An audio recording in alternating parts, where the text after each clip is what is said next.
उत्तर प्रदेश के मुख्यमंत्री योगी आदित्यनाथ ने बुधवार को कोविड-19 के ताजा सब वेरिएंट JN1 से संबंधित वैश्विक और राष्ट्रीय स्थिति को देखते हुए प्रदेश में कोविड-19 की आघातन स्थिति की समीक्षा की। इस दौरान उन्होंने कहा कि वर्तमान में उत्तर प्रदेश में कोविड-19 के संक्रमण को लेकर चिंता जैसी कोई बात नहीं है, लेकिन वैश्विक परिस्थितियों को देखते हुए सावधानी और सतर्कता अत्यंत आवश्यक है। उन्होंने निर्देश दिए कि राज्य के सभी मेडिकल कॉलेज, जिला अस्पताल और स्वास्थ्य इकाइयां सतर्क रहें और किसी भी आपात स्थिति में निपटने के लिए पूरी तरह तैयार रहें। चलिए खबरों में आगे बढ़ते हैं और अब बात करते हैं बदायूं की, जहां के उजियानी और कूड़ा नरसिंहपुर गांव के पास बने मेंथा फैक्ट्री में बुधवार की रात लगभग 10:30 बजे भीषण आग लग गई। सूत्रों के हवाले से खबर है कि अचानक लगी भीषण आग के डर से आसपास के गांवों को भी खाली कराया गया। आग की सूचना मिलते ही डीएम और एसएसपी मौके पर पहुंचे। फिलहाल आग लगने का कारण अभी तक स्पष्ट नहीं हुआ है। दमकल विभाग की टीम ने मौके पर पहुंच आग पर काबू पाया। दमकल विभाग की करीब 15 से 20 गाड़ियां आग पर काबू पाने के लिए मौके पर पहुंचे। जिलाधिकारी अनीश कुमार रॉय व वरिष्ठ पुलिस अधीक्षक डॉक्टर ब्रिजेश कुमार अपनी टीम के साथ मौके पर मौजूद रहे।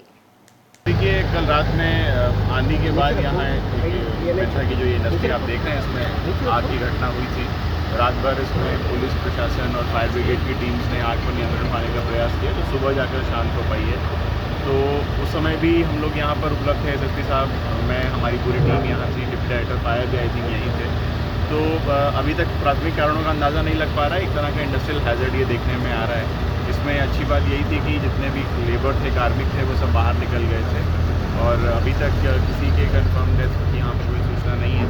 तो जब पूरा एनालिसिस होने के बाद ही हम ये बता पाएंगे कि आग लगने का कारण क्या था। फिलहाल हम लोग का पूरा फोकस ये है कि जो डैमेज है उसे कम किया जा सके। और खबर उत्तराखंड से है, जहां मुख्यमंत्री पुष्कर सिंह धामी के दिशा निर्देशों पर जंगलों में वन्य अग्नि को रोकने के साथ साथ वन्य जीवों के लिए पीने के पानी की कमी को लेकर वन विभाग की ओर से एक और जहां हर रेंज में जलाशय बनाए जा रहे हैं, वहीं तालाबों को पुनर्जीवित किया जा रहा है। सबसे अधिक हाथी प्रभावित क्षेत्रों में हर वक्त पीने का पानी उपलब्ध कराने के लिए नलकूप लगाए जा रहे हैं। हरिद्वार में गर्मियों के मौसम में बढ़ते तापमान के साथ साथ गर्मी भी अत्यधिक बढ़ रही है। हरिद्वार के जंगलों में भीषण गर्मी में जंगली जानवरों को प्यास बुझाने के लिए दूर दूर जाना पड़ता था, लेकिन अब हरिद्वार के घने जंगलों में जहां जंगली जानवरों का बसेरा है, राजाजी टाइगर रिजर्व की अलग अलग रेंज, श्यामपुर, रसिया बर्ड, लाल डांग, पथरी, रानीपुर रेंज, ये शहर से लगने वाले घने जंगल, जहां जंगली जानवरों के लिए उनके पीने के पानी के लिए हर संभव प्रयास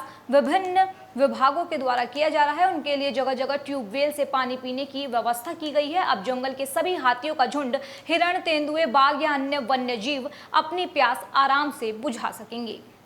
खबर प्रतापगढ़ से है, जहां जिले के महेशगंज थाना क्षेत्र डिहावा जलालपुर गांव में मंगलवार को एक दर्दनाक हादसा सामने आया, जब तालाब में नहाने गई 5 नाबालिग लड़कियां अचानक डूबने लगी। हादसे में 4 लड़कियों की मौत हो गई, जबकि एक किशोरी को ग्रामीणों की मदद से जीवित बचा लिया गया। चश्मदीदों ने बताया कि 5 लड़कियां दोपहर के समय गांव के एक पुराने तालाब में नहाने गई थी। कुछ देर बाद एक के बाद एक सभी गहराई में फंसती गई और डूबने लगी। घटना की सूचना मिलते ही SP doctor Anil Kumar, SSP Sanjay Roy और महेशगंज पुलिस की टीम भारी पुलिस बल के साथ मौके पर पहुंची। चारों शवों को कब्जे में ले लिया गया है। हादसे के बाद गांव में कोहराम मच गया, परिवार में दुख की लहर है। खबर कन्नौज से है, जहां एक छात्रा की मौत पर परिवार के साथ मारपीट का मामला सामने आया है, जिसके बाद छिबरामऊ कोतवाली समेत 5 पुलिस कर्मियों के तबादले कर दिए गए हैं। छिबरामऊ अतिरिक्त निरीक्षक को कर दिया गया है हाजिर लाइन। कैबिनेट मंत्री नंद गोपाल नंदी ने छात्रा के घर पहुंचकर परिवार को न्याय दिलाने का भरोसा दिया है। देर रात एसपी ने 4 इंस्पेक्टर, 1 दरोगा के कार्यक्षेत्र में एक बदलाव किया। छात्रा रुचि गुप्ता की उपचार के दौरान प्राइवेट अस्पताल में मौत हो गई थी। खबर हरिद्वार से है, जहां पायलट बाबा के जाने के बाद आश्रम की जिम्मेदारी संभाल रहे डॉक्टर दुष्यंत पर गंभीर आरोप लगे हैं। खुद को आश्रम का मैनेजर बताने वाले दुष्यंत पर आरोप है कि वे न सिर्फ आश्रम में रहने वाले संतों को परेशान करते थे, बल्कि बंदूकधारी और कुछ संगठनों के लोगों के साथ मिलकर डर का माहौल भी बना रहे थे। हर महीने की 20 तारीख को पायलट बाबा के नाम पर भंडारे का आयोजन होता, लेकिन इस बार बाबा के सैकड़ों शिष्य और संत भंडारे से वंचित रह गए। आश्रम के अंदर रहने वाले साधु भूखे पेट रह गए, जबकि सड़क पर दिखावे के लिए खाना बांटा गया। खबर हरिद्वार से है, जहां मंगलोर कोतवाली क्षेत्र के पठानपुर में एक शादी समारोह में मामूली बात को लेकर दो पक्षों में जमकर मारपीट देखने को मिली। वहीं बारात में आए हापुड़ के युवकों ने चाकू से गोद कर एक युवक की हत्या कर दी, जबकि 2 लोग घायल हो गए। वहीं घायलों को अस्पताल में भर्ती किया गया। पीड़ित पक्ष की तहरीर के आधार पर पुलिस ने मुकदमा दर्ज कर लिया है। पुलिस का कहना है कि मामले की जाँच पड़ताल की जा रही है, उसके बाद आगे की कार्यवाही की जाएगी। बारात में एक ही पक्ष के लोग थे, आपस में रिलेटिव और परिचित हैं। तो किसी बात को लेके जब यूपी में बारात गई थी तो वहाँ झगड़ा हुआ। बताते हैं वापस आके फिर एक बार झगड़े हैं, तो आपसी झगड़े में एक व्यक्ति की गंभीर रूप से घायल हुआ था और हॉस्पिटल में बताते हैं उसकी डेथ हो गई।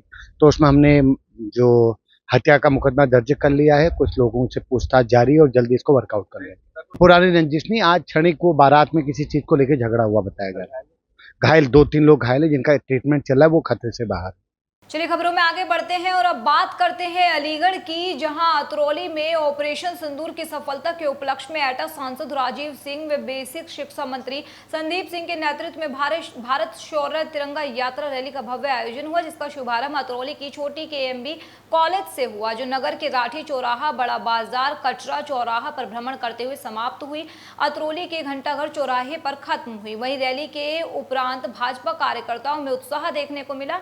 भारत जिंदाबाद के नारों से नगर गूंज उठा। इस अवसर पर एटा सांसद राजीव सिंह, बेसिक शिक्षा राज्य मंत्री संदीप सिंह, सचिन जैन, उदयपाल सिंह लोधी, मास्टर यज्ञपाल सिंह लोधी, पंकज शर्मा, रईस सलीम गाजी, व्यापार मंडल अध्यक्ष दुर्देश, इंजीनियर हिमांशु मित्तल, कपिल गुप्ता, थाना प्रभारी विजयकांत शर्मा, उप निरीक्षक संदीप कुमार वर्मा मौजूद रहे।